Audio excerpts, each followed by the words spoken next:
Museum and Gallery. It's our pleasure to welcome you for the special program today, whose name is, oh my gosh, it's a long one that I didn't memorize. Let me see. It's When the Spirit Moves, Appreciating a Unique American Steel Guitar Tradition.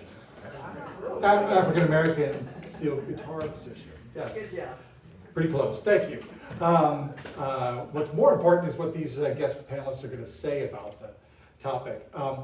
This topic is inspired from and drawn from the exhibition that's on display right now. It's on view until May 8th, so we're at the very beginning.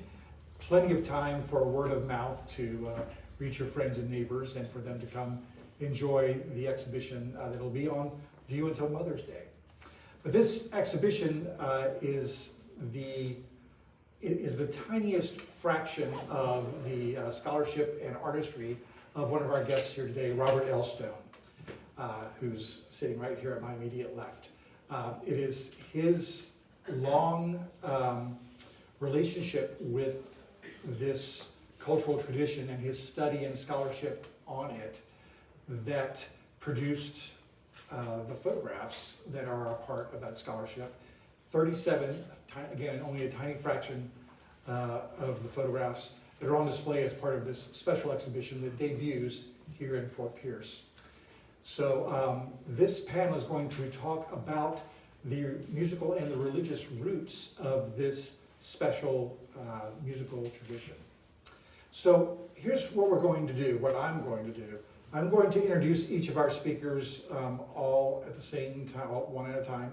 And then I'm going to leave the stage and turn everything over to the capable experts on my left. And then I'll be in the back with my AV hat on, and maybe I'll adjust the lights when the slides are being talked about and stuff like that. So, so I'll go ahead and get started if you don't mind. Let me introduce, I'll be going from your left to right on the table here. First is Robert L. Stone. Bob Stone is an independent folklorist and photographer based in Gainesville, Florida. During his tenure with the Florida Folklife program from 1990 to 2010, he traveled throughout the state documenting the traditional culture of Floridians, one of the most ethnically diverse populations in the United States. In 1992, Bob began documenting the vibrant African-American steel guitar tradition of the House of God, Keith Dominion, and their Church of the Living God, Jewel Dominion, in 1992. The cassette booklet album resulting from his first survey of the music, Sacred Steel, traditional sacred African-American steel guitar music in Florida, was licensed by Arhoolie Records and released as Arhoolie CD 450 in 1997. Working with Arhoolie, he produced 7 more CDs in the Sacred Steel series and directed the Sacred Steel documentary video for the Arhoolie Foundation. Bob is the author of Sacred Steel, Inside an African-American Steel Guitar Tradition, University of Illinois Press, 2010, and, most recently, Can't Nobody Do Me Like Jesus, Photographs from the Sacred Steel Community, published by the University Press of Mississippi in 2020. In 2011, the Florida Department of State honored him with the Florida Folk Heritage Award in recognition of his outstanding achievements in documenting and presenting the folk arts and folk artists of Florida. His documentary photos have been shown in numerous exhibitions, including the National Museum of African American History and Culture, and published in Newsweek, the New York Times, Forum, and other media. Next on our panel this afternoon is Dr. Eric Lewis Williams. A native of Rockford, Illinois, Eric Lewis Williams holds a Bachelor of Arts degree in Communications and Sociology from the University of Illinois at Chicago, a Master's of Arts degree in Theological Studies from the McCormick Theological Seminary, the Master of Divinity degree from Duke University, and a Doctorate of Philosophy in Religious Studies from University of Edinburgh in the United Kingdom. Williams has taught religion, history, and African American studies at several institutions, including Western Theological Seminary, Ashland Theological Seminary in Detroit, Iowa State University, Shaw University, Virginia Union University, Boston College, and Harvard University. Williams currently serves as the Curator of Religion for the Smithsonian National Museum of African American History and Culture in Washington, D.C. Williams' current research examines the meaning of religion within African American history and culture, and the role and influences of African religions within the Atlantic world. Williams is co-editor of the T&T Clark Handbook of African American Theology, and is currently completing a manuscript which explores theological significations in African American religious thought. Williams' research and studies have taken him to the continents of Africa, South America, Europe, extensively throughout the United States, Mexico, and to several islands of the Caribbean. Williams considers himself a transatlantic commuter, a collector of words, and an emergent jazz man in the world of ideas. And I have a new aspiration.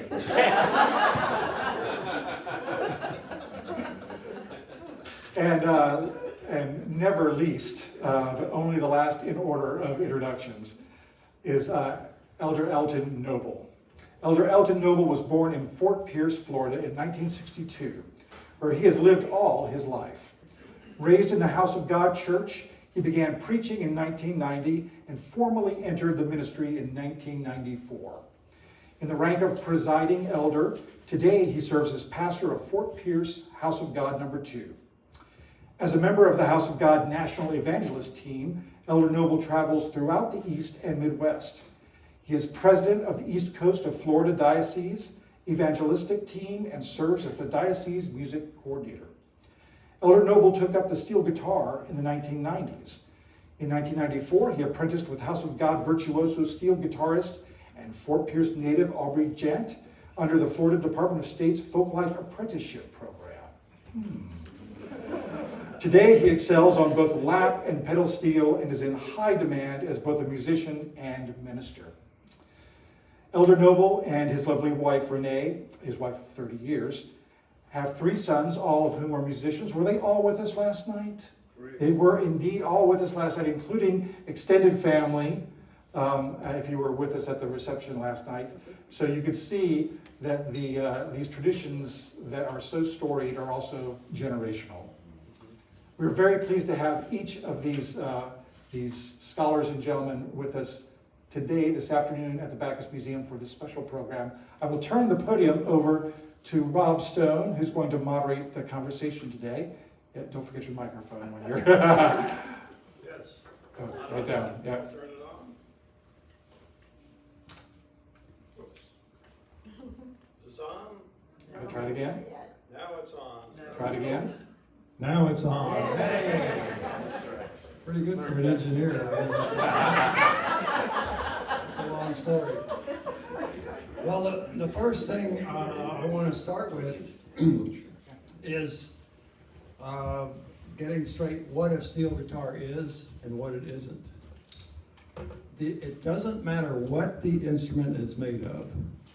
The instrument is so named because of this. It's played with this steel bar in the left hand instead of using the fingers of your left hand to make the notes on frets. This bar is placed, sometimes it slides, sometimes it doesn't.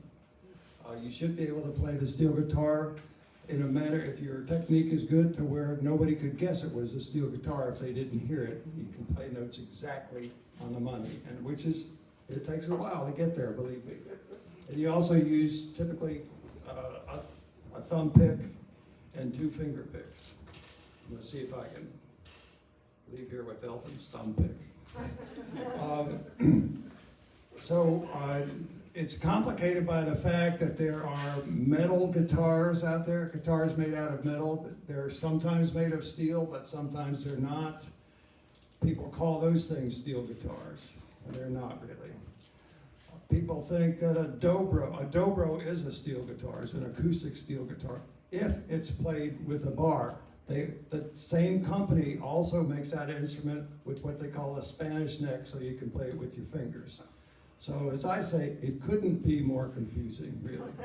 And steel guitars are made today out of wood, plastic,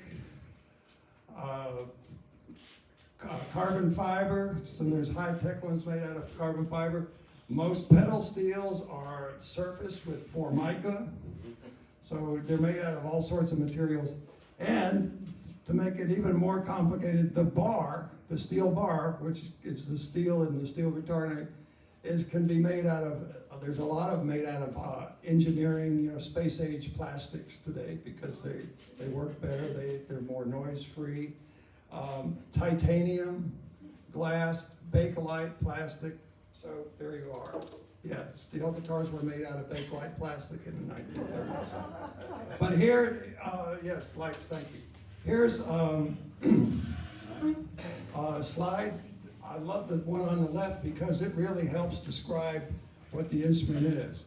First of all, the instrument originated, as we know it, in Hawaii in 1885. That's when it developed. Of course, there are instruments around the world that people use a piece of metal or bone or whatever to make notes on a string. That goes back probably thousands of years. But the instrument as we know it goes back to Hawaii in 1885. So it was for years called the Hawaiian guitar, and I'll talk more about that as we go through this. I love this. This is the front cover of a book that was copyrighted in 1915 or something like that for the instruction book, and it says, "The Peterson system of playing the guitar with steel in the Hawaiian manner." That kind of says it all. The first steel guitars were actually regular guitars.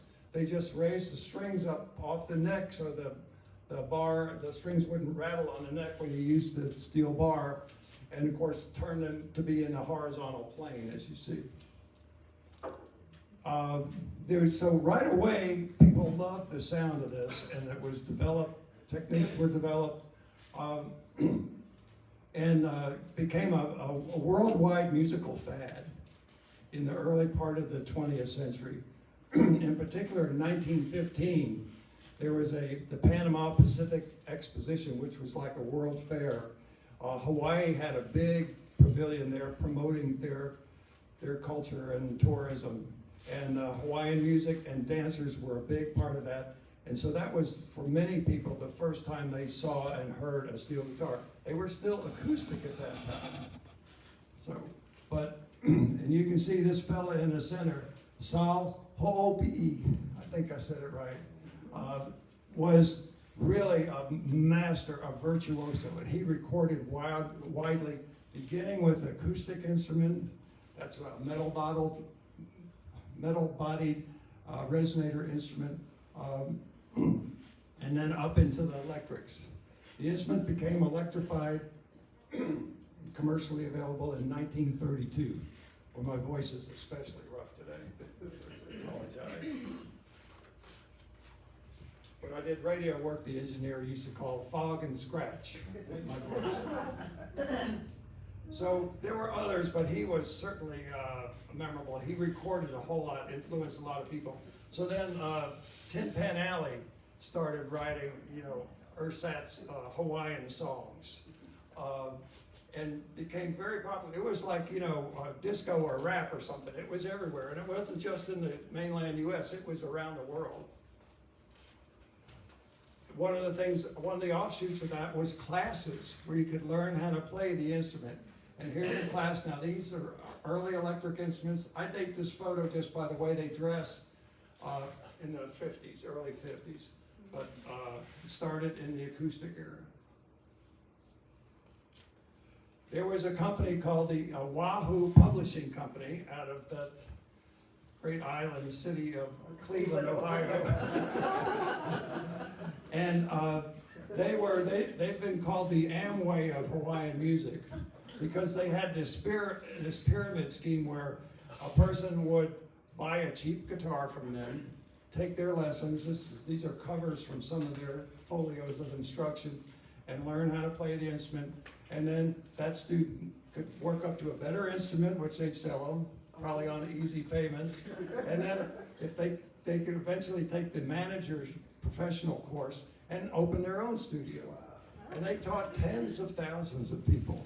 In fact, most of the country stars, pedal steel players in country music that play that classic twangy, weepy sound, the guys who are, well, a lot of them are dead now, but the ones that are still living who might be in their 80s, almost all of them actually took lessons, Oahu lessons, like Buddy Emmons, who almost invented the country pedal steel guitar.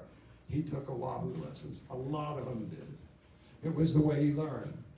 And of course, you know, I love that one on the right where it shows old man opportunity with a suitcase full of money, you know, knocking on this guy's door. I want to read you an excerpt from some of their advertising. This is actually quoted from the back of one of these music folios, instruction folios.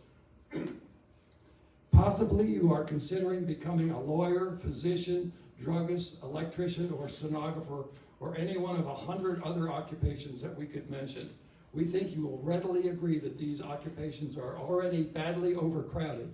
Universities are graduating thousands of lawyers and doctors every year who can find no employment. And the universities themselves cannot locate the graduates which they turn out. In the Hawaiian guitar field, we find conditions different. For the person who has the energy, for the person who is willing to work, for the person who has foresight and ability, who completes these courses of instruction, we can truthfully and honestly say that your earnings will be 2 or 3 times as much in this line of endeavor as if you had prepared for some other occupation. Boy, they got away with a lot in those days. That's pure snake oil substance. Well, what I'm leading up to, there were these 2 brothers, Jimmy and Jack Kahaulapua, born in Hawaii, who came to the mainland, you know, to make money, and they taught at the Oahu school in Philadelphia. Most of their schools were called the Honolulu Conservatory of Music, and they taught at one on Chestnut Street. Yeah, so that's it was Jimmy and Jack. So that's Jimmy's Social Security application. Willie Eason, who's on the right, Willie was born in 1921 in Lickskillet, Georgia. His family migrated to Philadelphia as part of the Great Migration, you know, seeking economic opportunity and other benefits. When he was, as he said, an arm baby, just an infant, probably still nursing. And his brother Troman, T-R-O-M-A-N, was like 15 years older than Willie. When they moved up to Philadelphia, this one big family, which was about 10 kids, Willie didn't know for sure because some of them died, as they did in those days. You know, some of them died very young. But Troman heard Jack Kahaulapua on the radio. That's another thing the Oahu company did, is they had all these radio broadcasts of their little groups, students and professionals. He heard him on the radio and took lessons, and that studio location was within walking distance of his home. And all I had to go on in the beginning was Willie, and one of Troman's only surviving daughter remembered that his instructor was a Hawaiian guy and his name was Jack, but I was able to track it down through some other surviving musicians. Willie was, so Troman really played, as far as we know, there's no recordings, but from everybody's description, in the straight up Hawaiian manner, you know, very sweet, kind of strict music. But Willie also heard this fellow, Walter Johnson, who gigged around town, and he played in a more homegrown manner. A lot of single string work. He played, you can see he's on an acoustic instrument there. Willie's on an early electric instrument. And he was on the radio with, I can't remember the fellow's name, but they would say, "We got the devil on the run." That preacher would say, and then Walter Johnson would play. Willie also saw him live in addition to hearing him on the radio. So what Willie did was combine, his brother wouldn't hardly show him anything, but he did show him a few things. So he combined the straight up Hawaiian sound with the Pentecostal singing voice and a sort of a bluesy sound that Walter Johnson got. And Willie really flourished. He was a great guy. If you ever met him, you'd never forget him. He was really something. And he actually, he owned, I think he worked up to owning like 100 apartment units. All his music was the seed money of all this. He had a job working for Sears on a loading dock for just a few weeks and quit that and made money working on the street corners. He busked on the street corners in Chicago, right in front of the leader of the Matlock, the leader of the Soul Stirrers, the famous Soul Stirrers. And he was making more money than they were. And they were like the top quartet of the day. They were the Cat's Whiskers, you know. And by the way, that's, I think 1948 in Philadelphia. He was based in Philadelphia for a long time. Everything matched. The car was baby blue. His pants were baby blue. So he set off to California to get the visor, and he's got the Continental kit on the back. In addition to recording gospel songs, some of his own compositions and some that were in the public domain or written by other people, he did these raps. These were really two raps. His most famous one, most well-known one was Roosevelt. Tell me why you like Roosevelt, which he also called Roosevelt a poor man's friend. And but there was also another one of Pearl Harbor, and you can see, for purposes of promotion, it's credited to the Soul Stirrers. But really, Willie was doing all the singing. They backed him up, and the Soul Stirrers were it that day. They were the top quartet. That's a group that Sam Cooke came out of. They were very, very good. So, with Willie Eason, but Willie Eason sang and played a few guitar licks in between verses. And there were two sides of a 78, both this one about Pearl Harbor and the one about Roosevelt. Okay, so Willie was touring up and down the East Coast, the Atlantic coast, and then over to Chicago too. In about, I'm running long.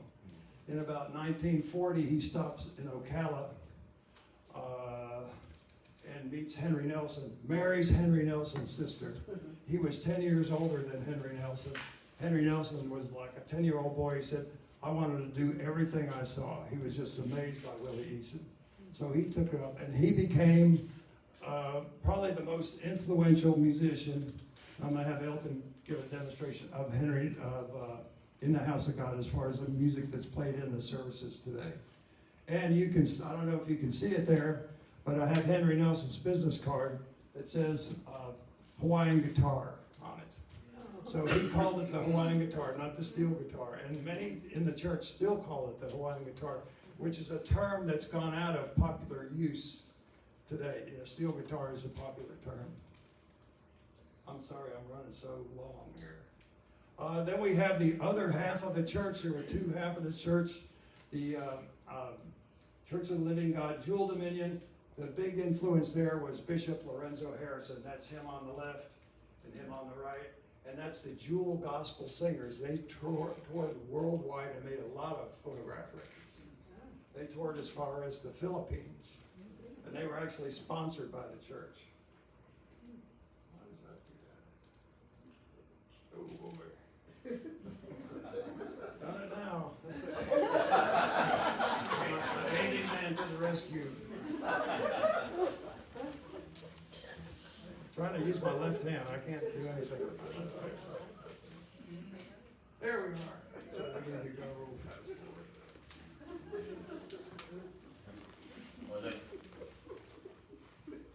Sonny Treadway was the best, he's since deceased, the best known steel guitarist in Florida in the Jewel Dominion.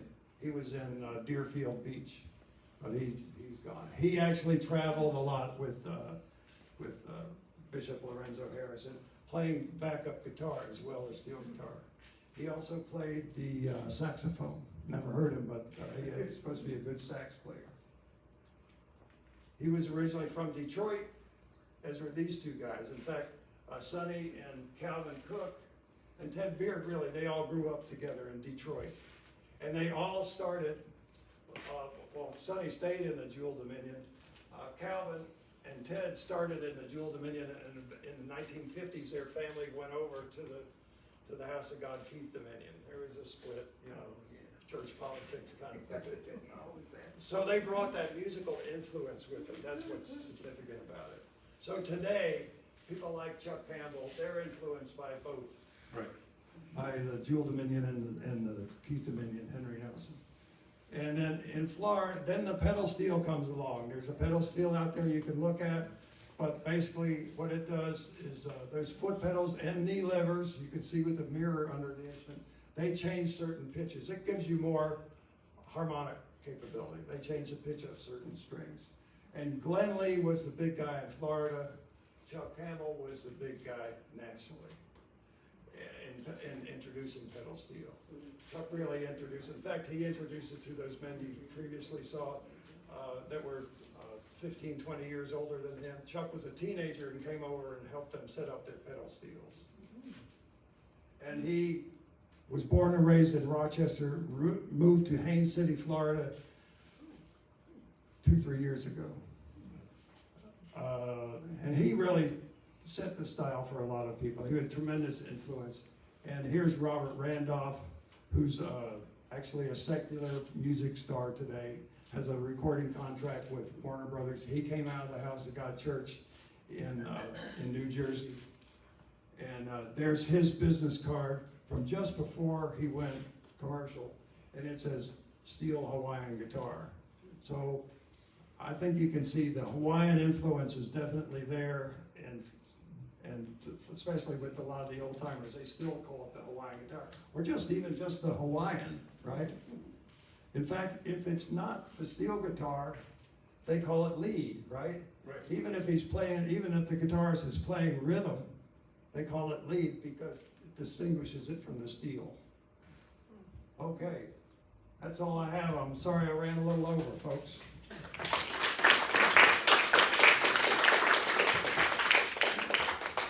We will take questions. I'll stick around as long as Marshall lets us. Okay.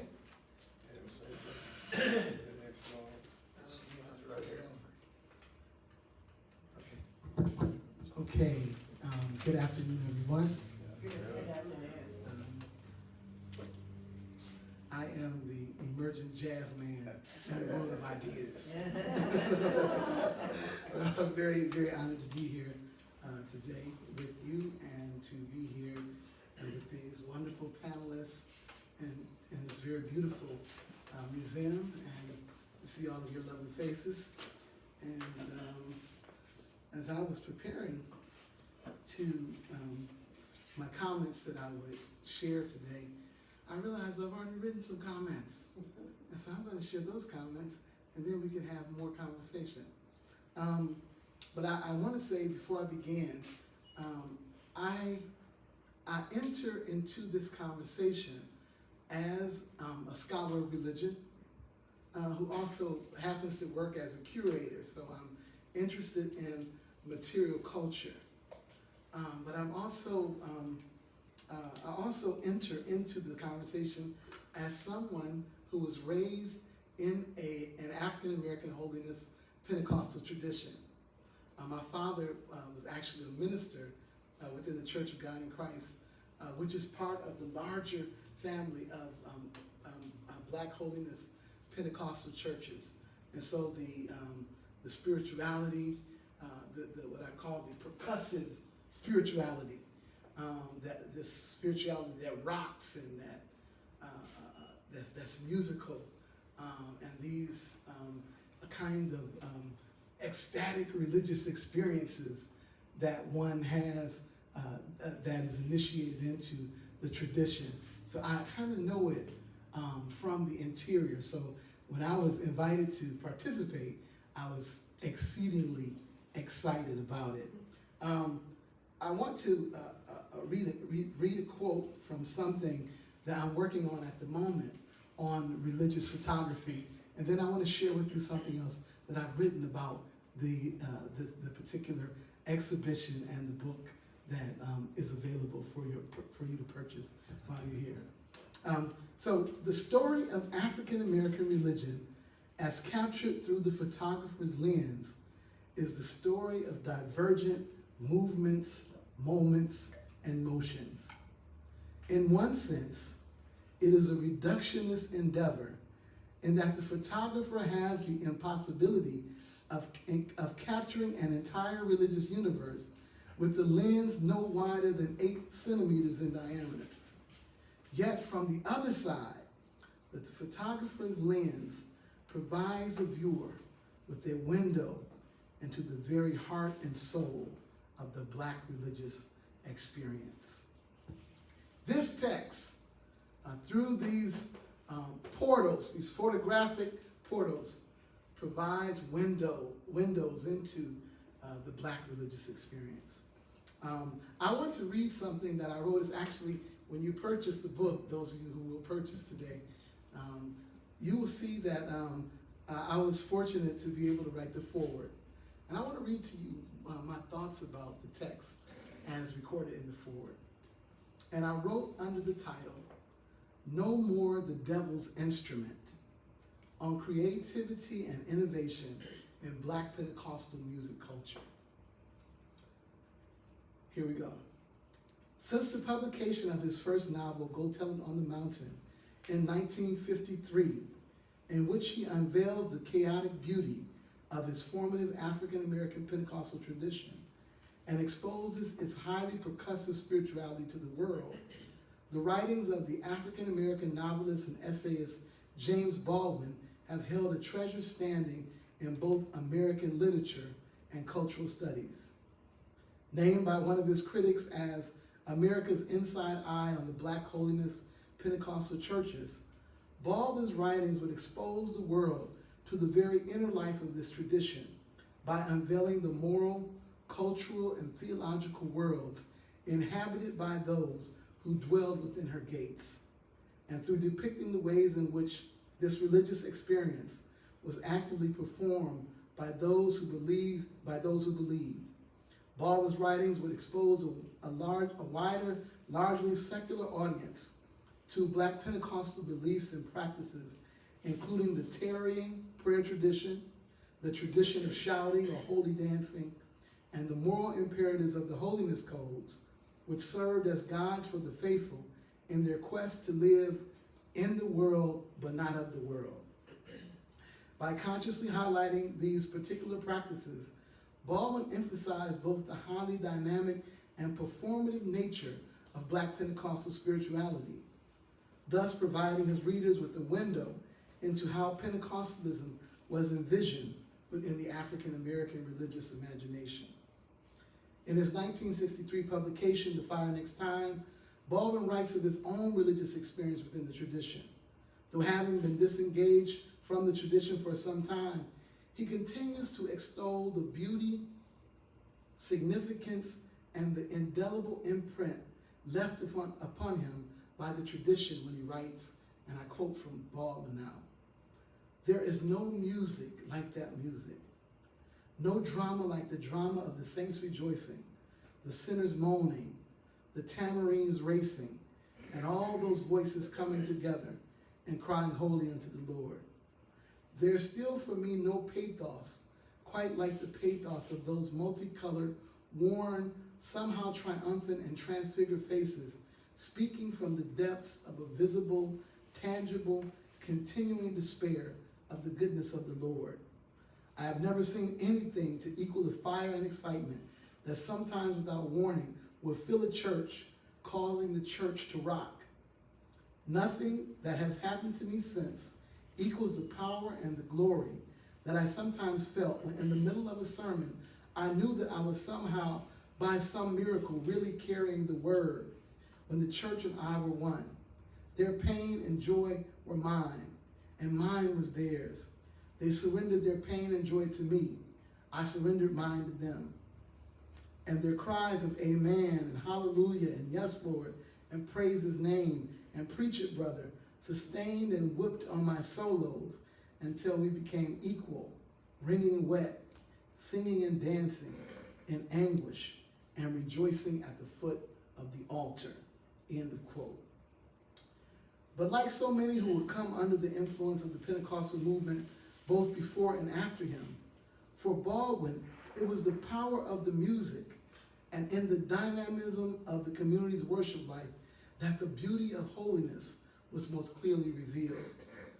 Writing on two of the three trajectories within the Pentecostal tradition that trace their origins to the Church of the Living God, the pillar and the ground of truth, founded in 1903 by Mary Magdalene Tate, it is the same power and beauty that is attested to in Can't Nobody Do Me Like Jesus, which is here. Drawing upon nearly 3 decades of field work, photography, and fellowship within both the House of God, Keith Dominion, and the Church of the Living God, Jewel Dominion, folklorist Robert Stone provides an arresting photographic witness to the power of Pentecost as experienced in both traditions. By furnishing the readership with visual exposure to the embodied religious practices of the community spotlighted, this volume gifts the readers with an up-close and personal view of Pentecostalism's highly distinctive music culture, as well as the intensity of the community's fellowship during seasons of joy, sorrow, and celebration. Commonly known as musical innovators within the broader constellation of African American churches, Pentecostal musicians have long been noted for their experimentation with and employment of new musical forms and modalities.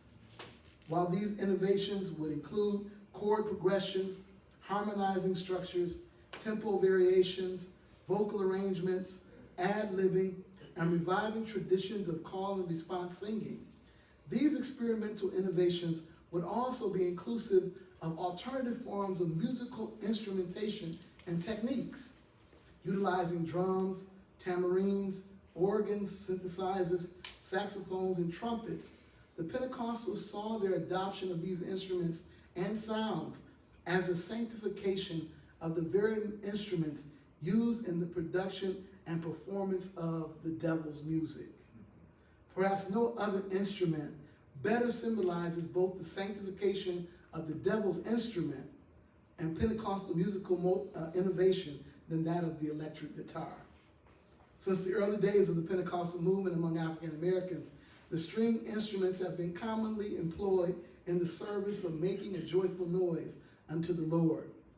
Widely used by Pentecostal preachers, pastors, and street evangelists, the guitar would become popularized within most black denominations and the Pentecostal churches through guitar-playing virtuosos from within the tradition like Elder Utah Smith, Reverend F.W. McGee, and Sister Rosetta Tharpe.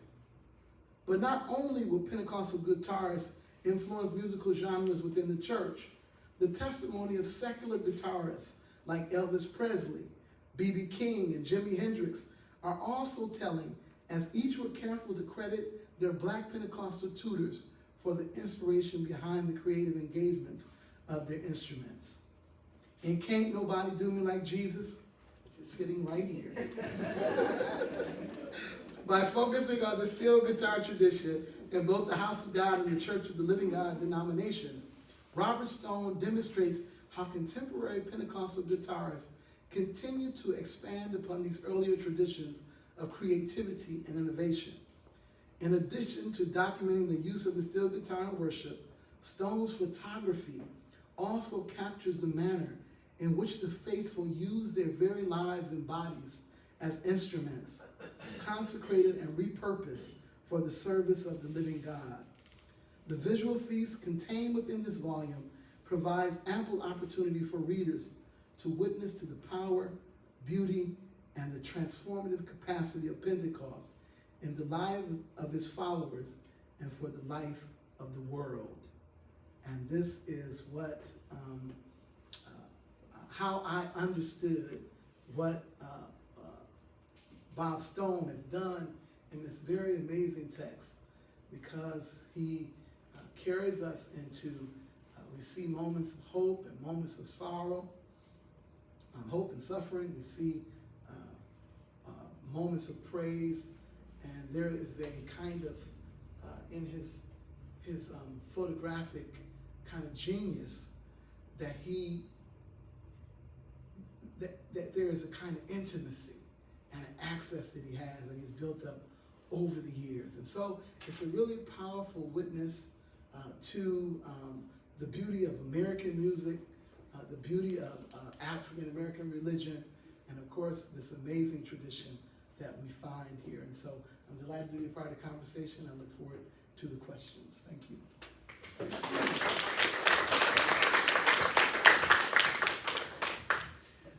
do I turn this off? Same switch, I guess, yeah. Once again.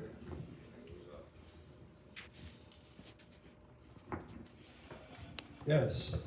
Okay, we're gonna change up a little bit. I'm gonna be talking to Elton, getting some answers out of him. He's gonna do some playing demonstrations. But first of all, if you can, you need your thumb picked. I was joking about that. Yeah, I see you tucked it away. Have you got your mic on? Yes, sir. Okay. So tell me first, how much did you apprentice with Aubrey Gent? Right, yes, Who sir. was the son of Henry Nelson. Yes. And so how much were you directly and indirectly influenced by Henry Nelson and Aubrey Gent? I mean, in your playing. Aubrey lived here in town, so we all went to the same church. I guess I was around 10 or 12, and when he would play, crowds would come to the church. And I was like, hey, I'd like to do that. So what I did was, I didn't have a guitar, I didn't have the funds and stuff like that, so I would take a clothespin, wooden clothespin. I'd take that to church and use that as a bar, and I'd stand behind one of the pews, and I would, wherever his hand went, that's what I did. And because he wouldn't give lessons. So I had to learn that way until I was able to go be an apprentice, which I thank you a lot. Yeah, I worked at that time, we're talking 1993. I worked for the Florida Department of State's Florida Folk Life program, and we had a folk arts apprenticeship program that was funded by the National Endowment for the Arts. We didn't, interfere in any way in telling what to do with instruction. It basically enabled the master artist, in this case Aubrey Gent, to get an honorarium, a nice honorarium, and enabled Elton to get free lessons. So and we publicized it, and they come up to the Florida Folk Festival to play, and they were part of a nice printed publication we did. So then Aubrey had to give you lessons Right. to comply, because we did ask for goals when you applied, Right. And of course then I'd come around and again wouldn't interfere, but just document what you're doing, interview photographs again. And so, and that was about 6 months of that, something like that. Yeah, I think that was 6 months. Yeah, And I did receive a small yeah, piece of change. it wasn't that small. Come on. But no, Elton's a perfect example of, that was 1993, so that's, and I met him before that, so it was basically 30 years ago, and that relationship has lasted personally, and there's been other folklorists since me, and they know who Elton is, and they will call on him, and he, it's obvious he realizes the value of all this, because what we're trying to do is help, we folklorists try and help people appreciate their own culture. You can believe it, sometimes people don't appreciate what they have. Yeah, Other people put them down, and so and then others appreciate it when we present it before the public. So that went on. So let's talk a bit about, now who influenced you on the pedal? You also, nowadays you're playing the pedal steel pretty much. Right. That's a lap steel there. Even though it's on legs, you can see if he unscrewed those legs, he could put it on his lap. So the common parlance is, and there's any number of ways you could describe that instrument. You could call it a Hawaiian guitar, a non-pedal guitar, a console guitar, but the most common parlance is among the musicians is lap steel and pedal steel is the other thing, the thing you sit at with all the levers and all that like we have out there. Where was I going? Who is your influence on pedal steel? Well, to tell you the truth, once I started watching all the other guys, but the major influence was Chuck.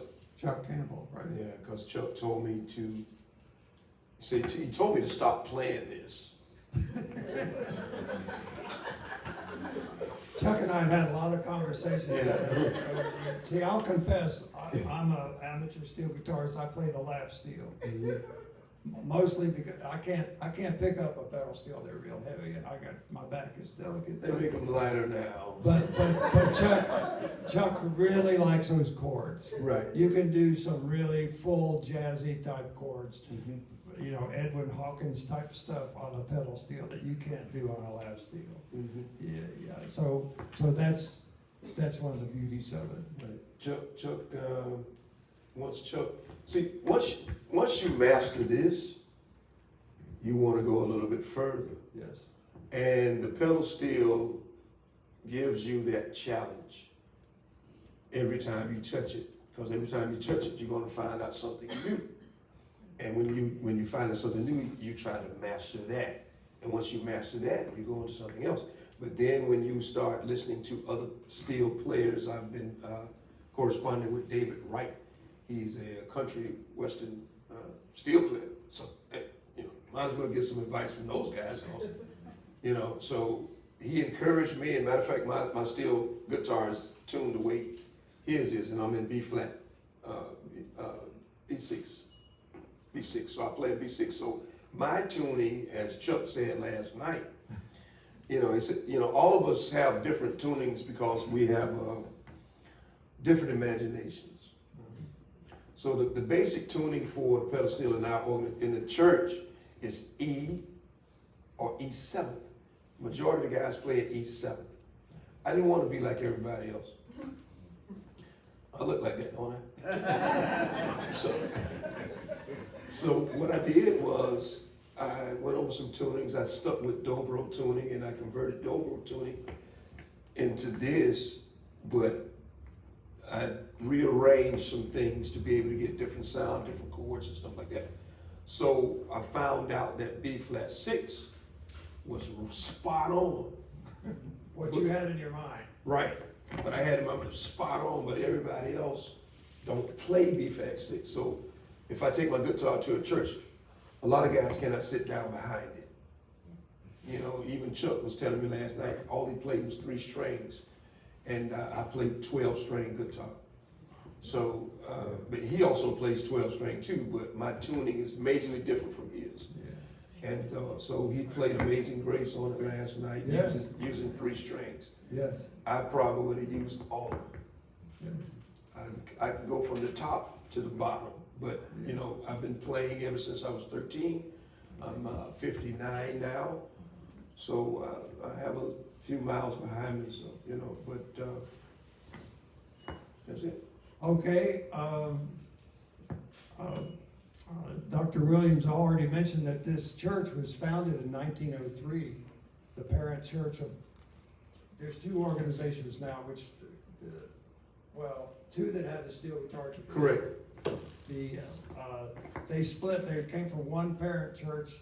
In 1930, the leader died rather suddenly of complications due to frostbite. By that time, the church already had considerable resources, financial resources, real estate, so forth. So there was a court case that went on for years trying to decide how to divide this up. And they finally split into these 3 dominions, 2 of which had the steel guitar tradition. And they were named after the leaders at the time, so that's why you have the Keith Dominion and the Jewel Jewel Dominion. Dominion. Those are the short terms. The full names of the churches are quite long, but like the musicians and the congregants, they just say Keith Dominion, Jewel Right. Dominion. The other one is the Lewis Dominion. Correct. And my understanding, I'll admit I haven't researched this, maybe you know, it's that was the earliest Pentecostal church founded by a woman, 1903. And to this day, women play major leadership roles. You have a woman, a chief overseer now? That's a woman? She just passed away recently, last year, so now we have a male, who's our overseer. But women play a major role, such as yourselves. Women are, in our church, in our dominion, we have women bishops. Right.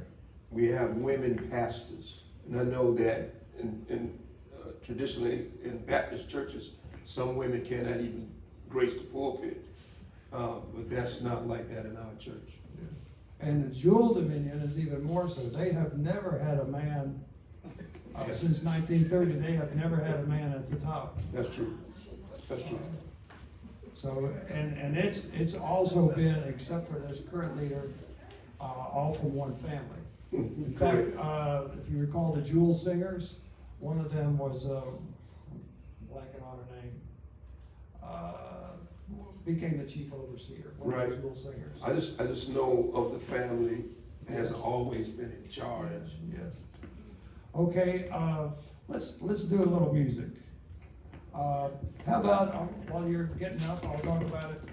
One thing that goes on in the Keith Dominion, I don't know for sure if they do this in the Jewel Dominion too. It's an offertory procession. Most definitely. Most They definitely. do it in the Jewel Dominion also. So where in the church you might be used to, the collection plates are, passed by an usher up and down the aisles, maybe on two sides. In these churches, the collection plates are up front.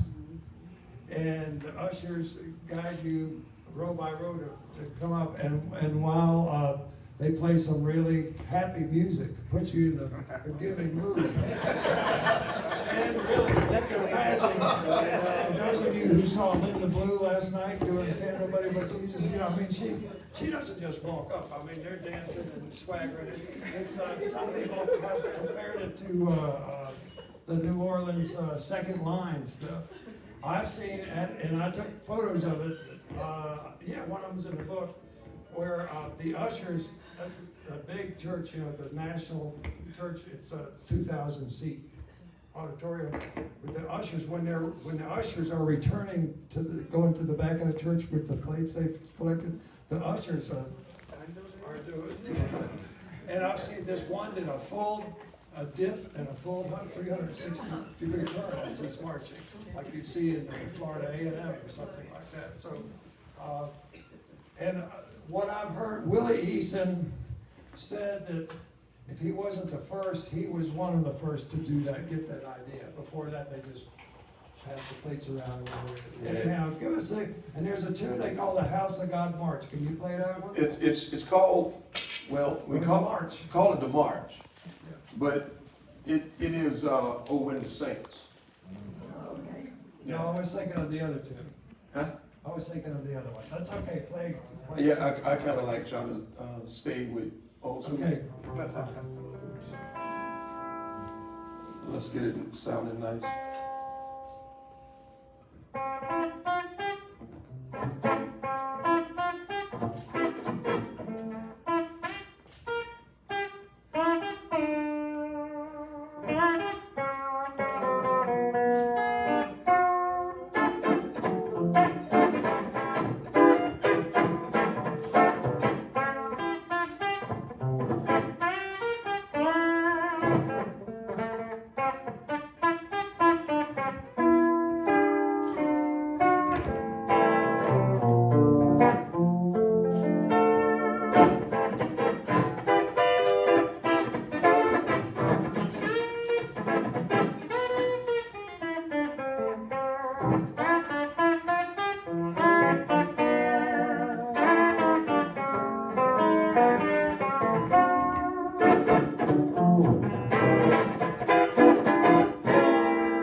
that Elton was doing something that you won't see like a country steel player do this. What do you call that when you're doing with your thumb like this? Strumming, You call it strumming. strumming. Oh, you disappointed me. You're supposed to say framming. A lot of the guys in the church say Okay. framming instead of strumming. We have our own language. Yeah. Framing is what if you, a lot of guys can't frame. See what I'm saying? So like framing goes like this.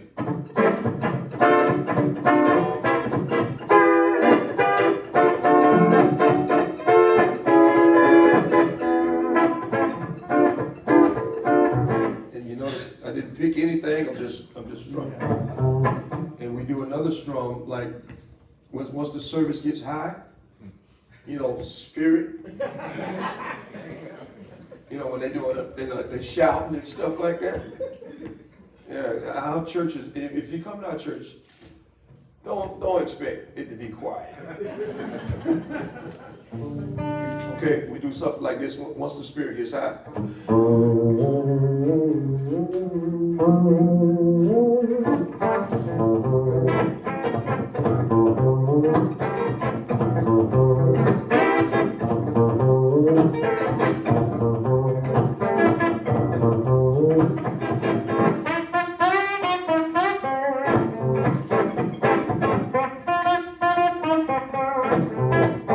I don't know what you come to do.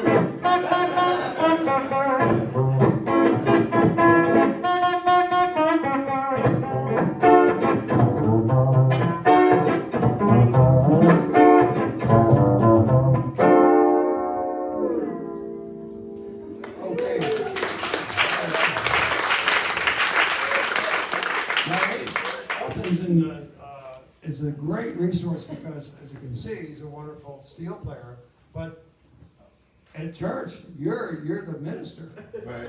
Yeah, you're the preacher, and maybe somebody else might be playing the steel. Okay. And so, tell me about the relationship between the minister and the steel player. What is the steel player's job, and what can he or she do? There are some women do or not do. Well, when the preacher's preaching, you know, like, okay, you come to my church, it's nothing like what you're going to be expecting. All right, so because Pentecostal preachers, and God said, huh, and they do like that, right? Some preachers go like, right. That's some of the old school stuff, but I used to preach like that, but I don't do that anymore. So, you know, they say, and God said in his word that he will make a way. You know what I'm saying? So the steel player has to back up. And then there's also the prayer. After the altar call is made, I prefer this because it seems to touch the soul a little bit better. Once I make the altar call, after I'm preaching stuff like that, everybody comes to the altar, we get ready to pray. Or while I'm praying, I prefer to hear this.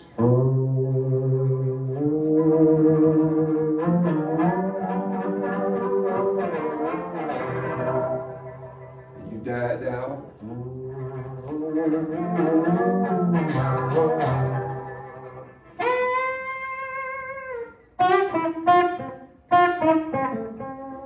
Then you go back.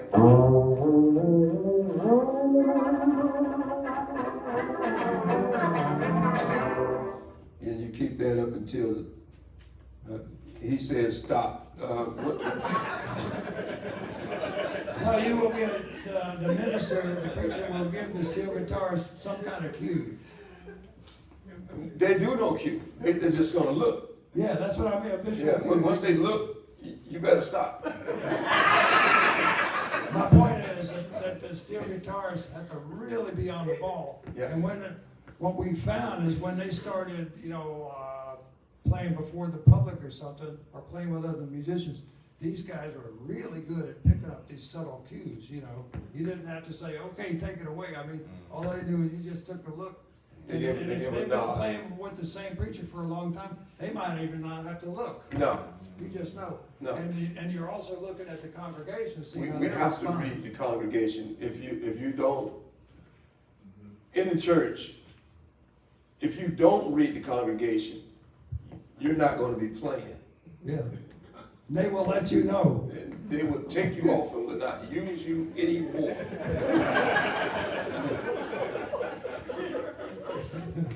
Well, we're a little bit over time. I think, I'm fine with staying.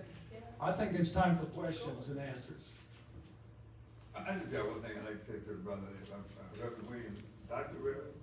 I really enjoyed your intro and what you read, because I myself, personally, I feel as though sometimes, I'm a photographer too, and I have, in my church, I have probably taken more than 1,000 pictures, and when I look through those pictures over the last, 30, 40 years, it brings back a lot of memories of those times and days when those little kids were there, and now they're adults, and some of them are ministers, some of them are deacons, and it really, you really get a feeling that you're doing something that, hey, this is history. This is what, they ask me for photographs all the time. And to me, a photographer in a church is probably one person that really everybody knows, because everybody remembers brother so-and-so, sister so-and-so, little whoever. And I really enjoyed the way you expressed that, and that sold the book for me. All right. Well, another thing I wanted to mention along those lines is that, obviously I'm not a black Pentecostal. Why? So. I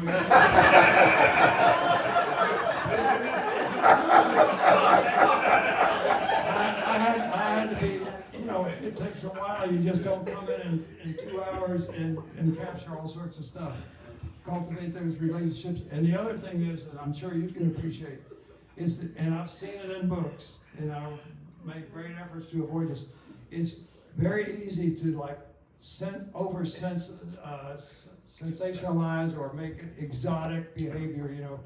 If you put in just a whole lot of shouting and dancing and crying, and, you're really kind of exploiting things. There's so much more to it. I've got the style and adornment, the foodways, all that stuff, and it's real easy, and I think especially as an outsider, to sensationalize it. It is, it is really something. Like Elton said, the very first guy I documented was Aubrey Gent, and right here in Fort Pierce on Avenue D, he was just by himself. And that night, I was planning to go to the East Coast Assembly down in Pompano Beach. Yeah. What, 300-400 people? And he says, I hope you're prepared for this. I hope it's going to be okay. And I didn't know what he meant. It was a big church. I soon found out. So that's another thing that I had to deal with as an outsider. And I grew to, hope. When Bob came in, he used this word outsider. And that's how they looked at him. They didn't look at he was white. He's from somewhere else, and he wants to, take our history and, stuff like that. So he had to get permission from Bishop Elliott. Yes. He had to get permission. But once he got permission from our overseer, this is the only guy who had been given a green card to go through all of our churches that he wanted to go through. And if it wasn't for Bob, you saw Robert Randolph, the Lee boys, Chuck Campbell and the family, stuff like that. Once Sacred Steel hit through this young man, a lot of those guys quit their job. And this is all they do. This instrument that I'm playing here it was made by my cousin, Lonnie Bennett. He lives in Rochester, New York. He is the only Afro-American in the country that builds these. Only one. And Bob, he called me 2 days ago. One of the major manufacturers of a well-known steel guitar company has just reached out to him and said that they're going to give him anything he needs to make a pedal steel guitar. Great. Yeah, and it's all because of Sacred Steel. By the way, We got a question, Bob. okay. Is that it? The microphone. Right. Where did this term sacred steel come from? Just very quickly. When I was working for the Folk Life program, we had a whopping $6,000 grant from the NEA to do a survey of this music in the state. And we produced, I think, 600 copies of a cassette album with a 32-page booklet, which later was licensed by Arhoolie Records. But we had to have a name for this project. You know, it took a year or so to get all this documentation. We called it Gospel Steel, just to give it a name for accounting purposes, you know.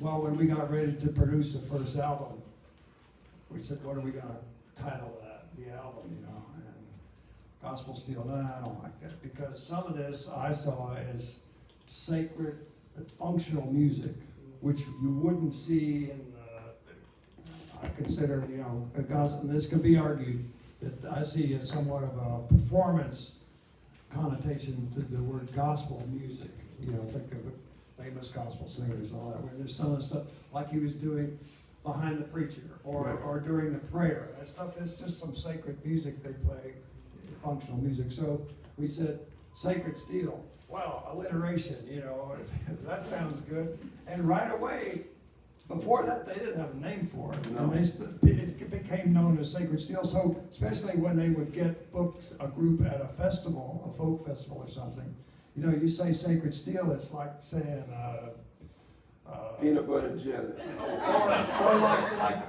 or like saying Chicago Blues Band. You know, it's going to be guitar, bass, maybe piano, and a loud guitar. You know, Sacred Steel, you know what it's going to be: drums and bass and a steel guitar, rhythm guitar, singers, you know, that sort of thing. So you know, Campbell Brothers don't sound like the Lee Boys, but you know, it's along the same lines, that kind of thing. So you could book them that way. We're gonna get a question. Yes. It's about precisely about the pedals. What dimension does that, how many are there normally? Is there an average, 4, 6? And what dimension do they add to the, you know, the variation? You mentioned it earlier, it gives you a much wider variation. Are they connected? What's the mechanism? You Yes. know, between Well, up top and below? Yes, yes, and the reason I love it is because you get different pitches from different notes. And each pedal is gonna pull certain strings, raise it, the pitch, or lower it. raise or lower. By one or Yeah. two half tones. Yeah, some half notes, whole notes, some 2 notes. So, you know, mine, I get 2. Okay, like my pedal from the left, that's gonna pull 2 strings. It's gonna pull these 2 strings here. Okay, my second pedal is just gonna pull this string. My third pedal is gonna pull this string. And the 4th string is gonna pull these 2 strings. And so if you're able to bend, I'm gonna show you something. Bob should be pretty good at this. Wait a minute. Jesus. Jesus, I can't get it. Here, let's try it. Wait a minute. Anyhow, this string is gonna bend like that. And it's gonna give you a different note. So like if I push that first pedal, it's gonna give me this note. It'll move just like that. And then the next string will go like this. So when you play the pedal steel, you're gonna pull 3 strings at the same time. Yeah, so you're gonna get, the way my guitar is tuned, I'm able to get chords such as this. Then I can drop back. I drop back more. Then I'll do a strum. And when you strum it or framming, you only, when you fram, one of the tricks of framming is that, okay, I'm gonna just fram 4 string. Okay, now, if I wanna get a different tone, I'll fram up here, or in the middle, or on the end. So you got 3 ways you can go. Right? So, but on that pedal steel, I'm home. I've had to write about this a lot. The pedals do what the pedals do, and Knee levels also. yeah, the pedals, they raise or lower the pitch.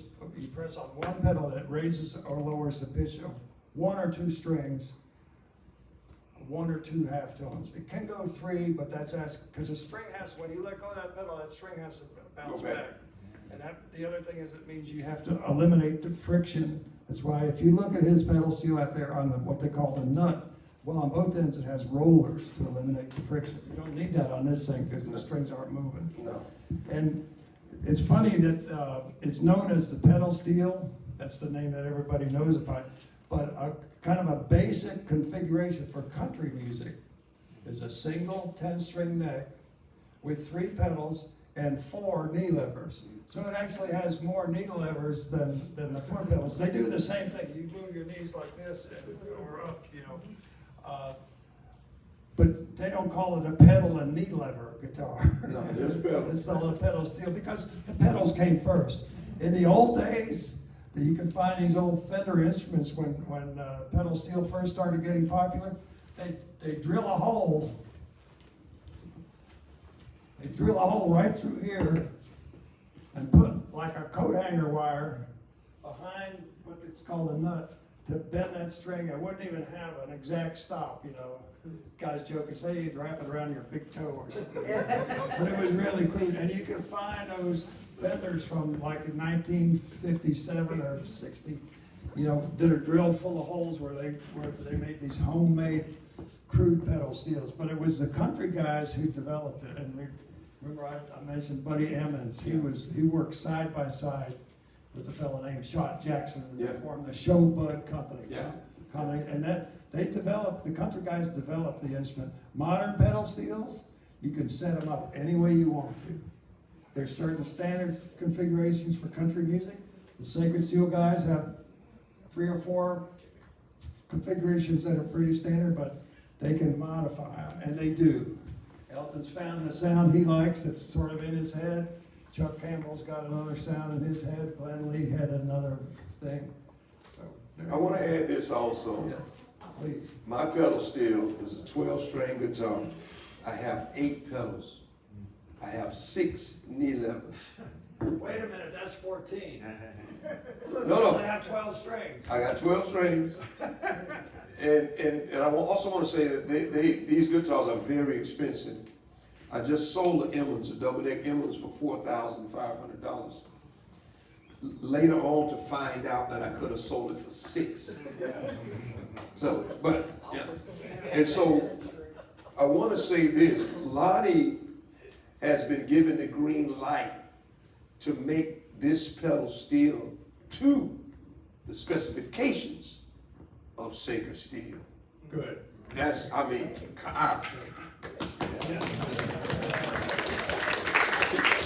see, because Ronnie is a mechanical engineer, by the way. I call him the professor.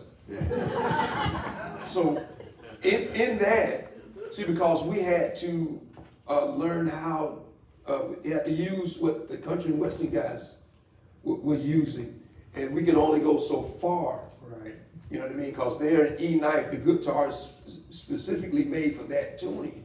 So to get your tuning on there, you had to go through certain changes. So also C6. C6 that really doesn't do it for the service. So when he told me this 2 days ago, and I'm saying, oh, thank God that a guitar now is going to be made to, Especially for that. Yeah. especially for Sacred Steel. So, because you got guys who we probably run with 3 different tunings. Like I said, you have open E, you have E7, and then you have guys who adding stuff. And so now they're going to be able to add these things easily, but it's going to come with a price, you know. So, but playing like this guitar now, it was given to me by Lonnie on one of my pastor's anniversary. It was given to me. Wow, it's a good day that day. And so this guitar at that time costed $800. So now it's $1,200 because of the demand. Right. And so And also I want to add this, Bob, when we play these, we get paid. The church pays us. Like if I have to go to Bradenton next weekend. So if I go to Bradenton, you know, you gotta give me my gas. Right? I get hungry sometimes. So they pay you, they feed you, they even house you. You know, it depends on how good you are. So like if I play a revival back in the 90s, I would get $125. That's back in the 90s. So what you think I get now? Yeah, so you can make a piece of living off of this instrument. When we were living, me and my wife was living in Atlanta, times were kind of hard. The instrument paid for the baby's Pampers and the milk. And so, you know, this was my hustle, you know, legally. So, you know. And in the house of God, Yeah. if they don't have, if there's a church like up in Palatka, I don't know if they have a regular one now, but Alvin Lee, who's really mostly a guitar player, he's living in Orlando, but he could play the steel enough for a service. They pay him to drive up to Palatka to play, because in the house of God, if you don't have a steel player, it's not right. Correct. It's that important. And they play the services 2.5, 3 hours long, and they're probably playing 80% of the time. Right.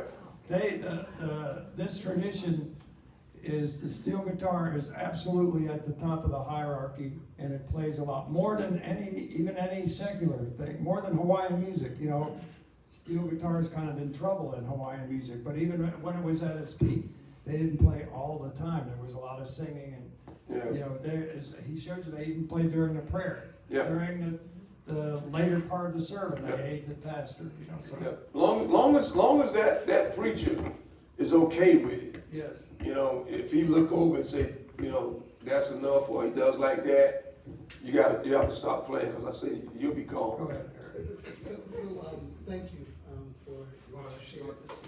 thank you for everything that you shared. I was curious about the preaching tradition. So the musician is playing behind. Is it the preaching is in tone? Some of those guys are in tone.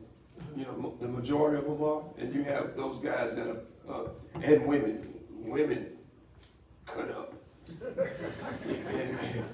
and so you have to be skilled to do that. And it's called backing them up. Yeah. So, but is that tradition dying, or is it as strong as it was? You have to know how to do it. You know, because a lot of guys don't know how to do it. But I'm talking about the preacher's tuning. Is that something that You got to be in key with it. Do you do it?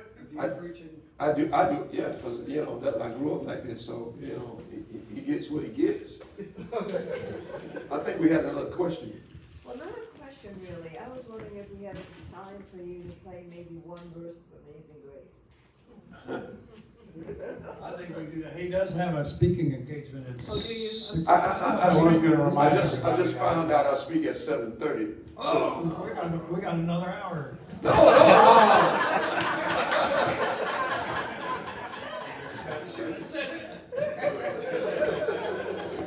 Preachers have to prepare other things they have to look at before they preach, right? Right. Okay, I'm going to give you just a little bit, and sometimes we play it traditionally, or sometimes we give a little tempo to it. I hope this suffices.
thought about you when I saw you come in. Oh, okay, I have a gift too, all right? If you all know what that means. Yeah, I didn't ask for it. It just comes, you know, so I want to play one song for them, but I'm missing strings because I'm standing up. I don't normally stand up, but I want to give them a taste. Go ahead and say it. You want to say a few words for it? Get it together? Bob? What tune are you talking about? I'm not sure I understand what you're asking of me. You don't have that gift, do you? What? You just want me to, I wanted you to filibuster until I... I want me to keep talking while the injustice ends. You didn't catch on, Bob. You didn't Bob? get it. Bob, why don't you say Actually, there's a good, why don't you say something about the film or your other book as well? the film, yeah, and this other book, this book is still available, University of Illinois Press. This is, not a picture book. That's a picture book. Although there are some old archival photos in there, but it outlines just about everything about this whole tradition and how the church works. Elton was very helpful with me in telling me about how the steel guitarist functions in the church, the order of service. We went through minute by minute, the ranks that people rise up in, the clergy and so forth. Are you ready, sir? I'm ready. And there's also the Arhoolie Foundation's DVD, which was released in 2000, about sacred steel. And a lot of good footage there. A lot of it was shot in Florida, some in Rochester, New York. And it's 55 minutes long, available for $20, is it? Here we go, Bob. Plus tax. Okay, so enough filibustering. Can I take a moment, Bob, to remind everybody that the museum will be open a little after our presentation so people can see the exhibition. Okay, right. And if anybody's interested, there's a pedal steel out there. We can explain to you how it works.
Nothing noble. Thanks so much.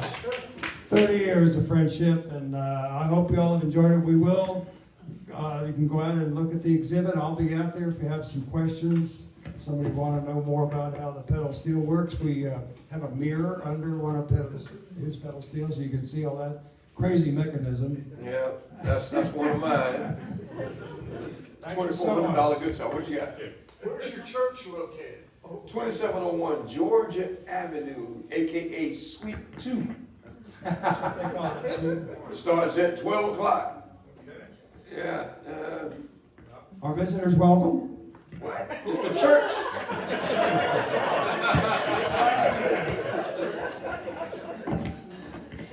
Thank you so much, Bob. Thank you, Dr. Williams, Elder Milton.